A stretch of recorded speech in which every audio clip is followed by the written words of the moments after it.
Hello friends, नमस्कार। कैसे हैं आप सब?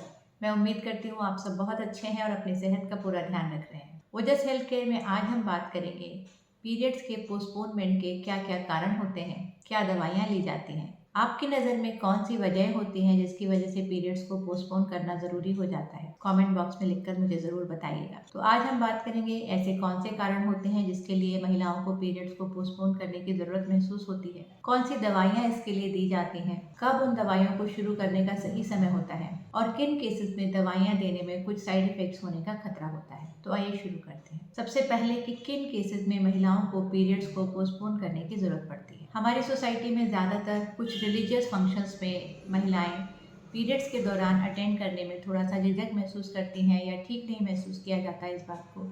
इसके लिए अगर किसी फैमिली में कोई रिलीजियस फंक्शन है, उन केसेस में महिलाएं पीरियड्स को पोस्टपोन करना चाहती हैं।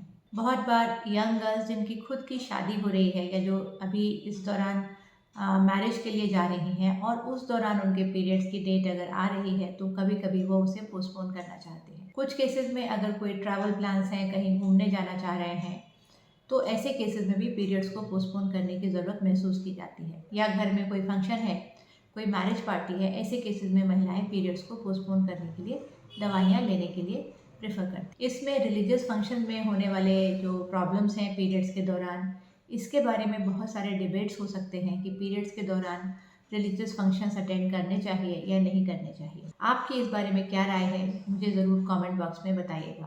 पर मेरी नज़र में पीरियड्स एक टोटली फिजियोलॉजिकल प्रॉब्लम भी नहीं है बल्कि फिजियोलॉजिकल प्रोसेस है और इसके दौरान कोई भी एक्टिविटी अगर महिला कंफर्टेबल है तो वो रुकनी नहीं चाहिए। भले ही वो रिलीजियस सेरेमनी हो सकते हैं, घर में कुकिंग हो सकती है या कोई और फंक्शन हो सकता है। तो इसके लिए पीरियड्स को पोस्टपोन करने की ज़रूरत आमतौर पर नहीं पड़नी चाहिए। कभी कभी कुछ ट्रैवल प्लान्स में भी पीरियड्स की वजह से महिलाएं थोड़ा सा अनकंफर्टेबल महसूस करती हैं।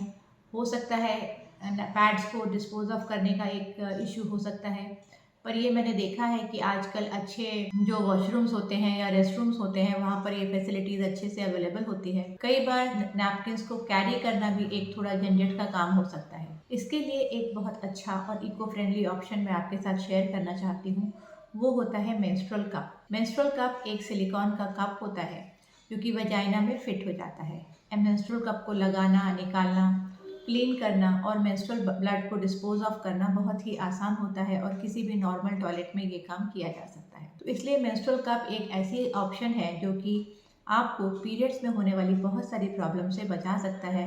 स्पेशली अगर किसी ट्रैवलिंग के दौरान आपको कोई डिस्कम्फर्ट फील हो रहा है पीरियड्स की वजह से, तो ऐसे में मेंस्ट्रुअल कप बहुत ज़्यादा फायदेमंद हो सकता है। जिन केसेस में पीरियड्स में फ्लो ज़्यादा होता है उसमें भी मेंस्ट्रुअल कप की वजह से स्पिलेज या स्टेन के चांसेस बहुत कम या ना के बराबर रहते हैं। इसलिए मेंस्ट्रुअल कप एक ऐसा ऑप्शन है जो कि ट्रैवलिंग के दौरान, स्पोर्ट्स के दौरान या किसी फंक्शन के दौरान महिलाएं आराम से यूज़ कर सकती हैं और इससे स्टेनिंग या स्पिलेज का खतरा ना के बराबर रहता है। इसको यूज़ करना, लगाना और निकालना बहुत ही आसान है और इंटरनेट पे आपको इससे रिलेटेड बहुत सारे वीडियोज़ मिल जाएंगे कि कैसे उन्हें यूज़ करना है। तो ये एक बहुत अच्छा ऑप्शन है और सबसे बड़ी बात कि ये एक इको फ्रेंडली ऑप्शन है, यानी कि सैनिटरी नैपकिन से होने वाले नॉन बायोडिग्रेडेबल वेस्ट को मेंस्ट्रुअल कप को यूज़ करके बहुत हद तक कम किया जा सकता है।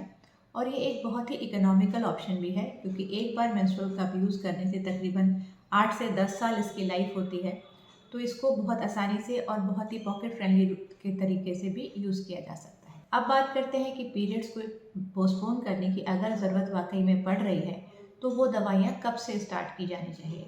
वे महिलाएं जिनको बिल्कुल रेगुलर साइकिल्स आ रहे हैं, यानी कि 30 या 28 डेज़ पर साइकिल्स आ रहे हैं, जिनको कि अपनी अगली डेट कंफर्म पता है, उन महिलाओं को कम से कम 3 दिन पहले, जो भी उनकी एक्सपेक्टेड डेट है पीरियड की, उससे कम से कम 72 आवर्स या 3 दिन पहले दवा को शुरू करना होता है। वे महिलाएं जिनको कि शॉर्ट साइकिल्स की परेशानी है, यानी कि पीरियड्स थोड़े जल्दी आ रहे हैं, वे महिलाएं अपने उससे पहले वाले पीरियड के बाद ही दवा शुरू कर सकती हैं। क्योंकि अगर उन्हें पीरियड की डेट कंफर्म नहीं है, किसी महिला को 15 या 20 दिन में अगर पीरियड्स आ जा रहे हैं, तो उनके लिए सेफ़र ऑप्शन ये है कि वो अपना जो पिछला पीरियड है उसके 7वें या 8वें दिन से दवा शुरू कर सकते हैं और जब तक भी उन्हें पीरियड नहीं चाहिए तब तक वो दवा कंटिन्यू कर सकते हैं। वे महिलाएं जिनका पीरियड डिले होकर आता है, कुछ दिन ऊपर होकर आता है, उन्हें भी अपने पीरियड की डेट को अंदाज़ा लगाकर उसके हिसाब से ही दवा शुरू करनी होती है, ताकि दवा की आपको एक्स्ट्रा डोज लेने की ज़रूरत ना पड़े और दवा से होने वाले साइड इफ़ेक्ट्स को भी मिनिमाइज़ किया जा सके।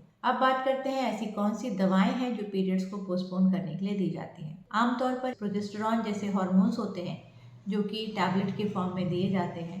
ये पर डे 1 या 2 टैबलेट लेने की ज़रूरत पड़ सकती है और इसके ज़रिए कम से कम 10, 12 या 14 दिन तक पीरियड्स को पोस्टपोन किया जा सकता है।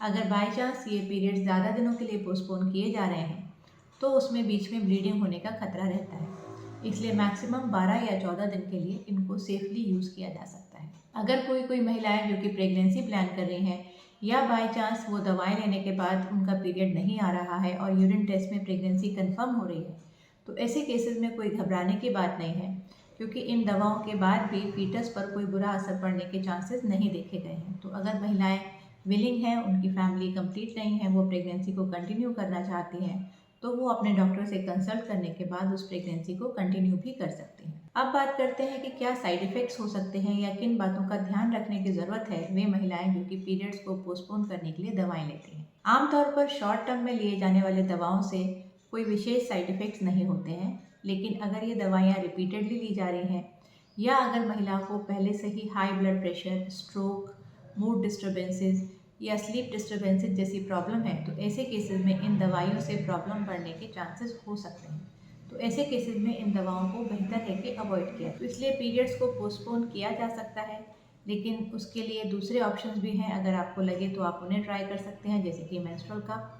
वे महिलाएं जिनको कि हाई ब्लड प्रेशर या स्ट्रोक या मूड डिस्टर्बेंसेस जैसे प्रॉब्लम है, उनको ये दवा लेने से पहले थोड़ा सोचना चाहिए या अपने डॉक्टर से ज़रूर कंसल्ट करना चाहिए। और इन दवाओं को रेगुलरली लेने से या बार बार लेने से साइड इफ़ेक्ट्स होने के चांसेस हो सकते हैं।